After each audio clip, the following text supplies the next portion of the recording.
poppin', guys? Getting AOZ back here with a different kind of video. So we're about a week away from August. That means that we're about 2 weeks away from hearing more details about the Modern Warfare 2 alpha. And that got me thinking, what are some things I'd love to see them implement this time around? You know, been a giant fan of the franchise ever since Call of Duty 2 back in 2005. That's when I started playing. And it'd be fun to see what they're going to do. Of course, we're not going to open up a discussion about skill-based matchmaking. That's here to stay. And because that's here to stay, disbanding lobbies is here to stay, and that's the worst thing to ever happen to Call of Duty in the history of its franchise. But rather, let's talk about some positive things. Like, I don't know, they could redo the map design, bring back 3-lane maps. Why not? Call of Duty at its heart is a twitch shooter. It's a little tactical, kind of a mix of both, but mostly it's a twitch shooter. It's not pure twitch like Halo. It's not pure tactical like Battlefield. It's its own thing. So just make the maps a little less campy, a little less open. Make them straightforward and to the point. That's what we love, We go right, they go left. The middle's pure chaos. What's so hard about that? I'd also love to see, now there are rumors about this, of course, but I would love to see the return of pro perks. Marathon Pro, Sleight of Hand Pro. They're probably not going to bring that back because Sleight of Hand's more of like an attachment now.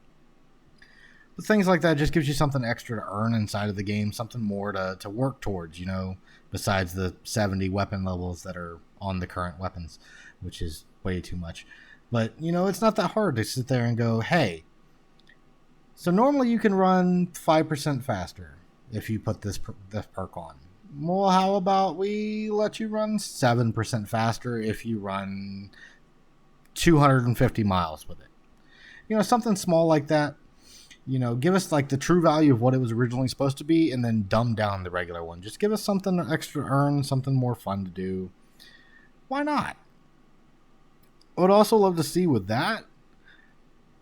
Now, some of y'all don't know this or not, but I am a huge fan of throwing knives, tomahawks, and these new throwing melee weapons that they have in Vanguard, the ice pick and the throwing axe. There's just something about them that I absolutely love. So I would love to see them do a class option to be able to completely remove your primary. Just start off with your secondary weapon. In this case, it'd be like a throwing axe or that ice pick or whatever.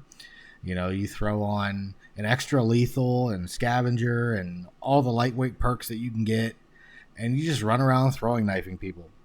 That just sounds like so much fun to me, and I would be all over that. If not my normal playstyle, at least a few times a session. It just sounds like too much fun to pass up. Speaking of different playstyles, ever since Cold War, well, the tail end of Modern Warfare 2019, I picked up quickscoping, and I'm actually thoroughly enjoying it. And because of that, I really want them to implement Snipers Only playlist. I remember them seeing it in Modern Warfare 2019, and I think they had something like that in Cold War. Vanguard hasn't had that yet. They had a 1v1 playlist, and that kind of sort of turned into a Snipers Only playlist. So, of course, we're not asking for, Snipers Only Domination and Snipers Only Team Deathmatch and Snipers Only Kill Confirmed. But, give us 1v1s or 2v2s. I mean, the sniping community is always going to be there. They're the diehard fans. They're playing Call of Duty for a reason. It is one of the best games for that type of play. So why not go ahead and feed them something, Snipers Only playlist. Not that hard to implement. You're not eating too much of the player base if you're only putting, 1v1s or 2v2s in there. Speaking of variable playlist sizes, Vanguard actually got something right. They got the combat pacing. Of course, the middle one got eliminated because nobody ever played it. But it's kind of fun to see multiple people on a smaller map and a lot of people on a bigger map. It's kind of like your hybrid ground war, but on normal maps. It was super fun. Yeah, it split the player base. And yeah, sure, 14 people per team does not belong on Search and Destroy. I'm sorry, it doesn't. But they could bring that back in a smaller way. Let's say for these 2 weeks, these 3 maps get an extra 8 or 10 players on it. And then 2 weeks later, a new set of 3 maps come in. And in that playlist, those 3 maps have an extra 8 to 10 players in it. It kind of give you that feeling, that rush of I'm getting shot from everywhere and pure chaos without having to always do that. And it would be segmented into a separate playlist, so you would openly be choosing that instead of having to select, yeah, I'll play whatever, I just want to play a match. Speaking of playlists, honestly, ranked play. If you've seen any of my earlier videos, you know that I love ranked play. And it's not just because I love the rank aspect, being able to see like where you stack up against other players, because of course, yeah, we'd all love to see a true elo rating, but it's more of the aspect of the limited weapon pool. We don't, when I say we, I mean not necessarily the casual Call of Duty player, but like the people that have been playing for a long time really want a safe space away from all the broken stuff, you know, like the Whitleys or the bars of the world. There's really no reason to have every lobby just be overrun with these powerful LMGs that honestly you can't do anything about. So, I mean, ranked play is a great place to have that, and if you're not going to give us ranked play at least within the first month, if not at launch, then give us some kind of like bare bones playlist. I know I'm asking for a lot of playlists here, and I know it's going to separate the player pool, but it's something that I feel like is needed to kind of balance out who's playing where and what type of players you run into. And the reason for that is because the whole skill base is there. You're running into people that actually shouldn't be in your lobbies, but they're only there because they're doing well because their weapons are, hey, I can see you through walls and I can shoot you in 2 shots really fast.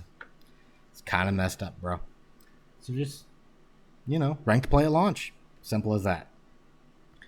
I would also love to see the return of a true combat record. I want to see my KD, dagnabbit. Not my ED. I want to know what my kills per death are, not my eliminations per death. Especially if you're giving me elimination credits for, I stunned a guy. Or I got 1 bullet into him and then I died. And like 2 seconds later, my teammate killed him and now I get credit for it. No. We want true kill death. And I don't just want to be able to see it. I want everybody in the lobby to be able to see it. I want to see what kind of competition we're actually stacking up against. See who to actually look out for. It gives that more extra variable to how you should play around and who you should play around. If you see one guy in the lobby has like a 3.2 KD and you're sitting there with a 2.1 or whatever, you're like, why is he doing so much better than I am? You see what his skin is, observe him in the game, figure out what he's doing and play around it, or try to learn something else from him. That's how we get better at games, is to see other people play better so that we can absorb that into ourselves. I would also love to see the return of theater mode. Now, I don't know why this went away to begin with, especially if you have throwing knives or tomahawks or anything like that in there. Theater mode needs to be in there. I remember my cousin, my uncle, and I would always in Black Ops 1 and 2 just go for the craziest across map tomahawks that you could think of, and we would go back into theater mode and just watch it either directly hit them or just bounce off the random things. Like, I bet you didn't even know that chimney in Nuketown is actually hollow. It's a full chimney. You can throw a tomahawk up and over and down into the chimney, and it will sit there and bounce around on its way down. If there's anybody sitting outside the fireplace, it'll hit them and kill them. And those are just the most hilarious clips, especially for like content creators or just people who love to save their funny moments. That's one of the best things to have, is theater mode. I don't know why it went away. We'd also love to see gun game at the start of launch. Now, the reason why gun game is so great, I know we're not going to get all the party games, but gun game specifically, it's a great way to start leveling up your weapons. And you level up a random amount of weapons. Sometimes you might be handed the same weapon 3-4 games in a row, and then you'll be handed something else, and it'll just get you to play with other things that you wouldn't actually play with and start leveling up those things if you're going for like the atomic camo or whatever they want to call it this time around. But most importantly, and I can't emphasize this enough, it's most important. In order for Modern Warfare 2's multiplayer to be a complete and utter success, they need to do one thing. Give it as much, if not more, attention than they direct towards Warzone 2 and the new DMZ mode. That's what caused the other games to fail, I think. Ever since the Jetpack era, there's been something that came out. You know, we had Blackout. So the Black Ops 4 multiplayer kind of got shoved to the side. We had Modern Warfare 2019, Warzone. Modern Warfare got put to the side. That got even worse when you got to Cold War. Treyarch was just throwing the game, had a bunch of stuff on their plate, and then they were also told, hey, you got to make sure this works with Warzone. So they lost out on more time and more development that they could be putting towards the multiplayer experience that we want. It eventually got there, but the problem is that it took too long. And the same thing is kind of happening to Vanguard. They're still preceding over giving more time and more resources to Warzone, even though it's about to go away. And they're just letting Vanguard kind of die. In order to keep the player base actually happy, there's a bunch of people that don't like the BRs. You need to give love to your traditional multiplayer. That is your bread and butter. That's what sells extra things, not Warzone. Multiplayer. And that's it for this video. If you have anything else to add you'd love to see, just throw a like, throw a comment down below. We'll open up a discussion. All right. Catch you guys later. Peace out.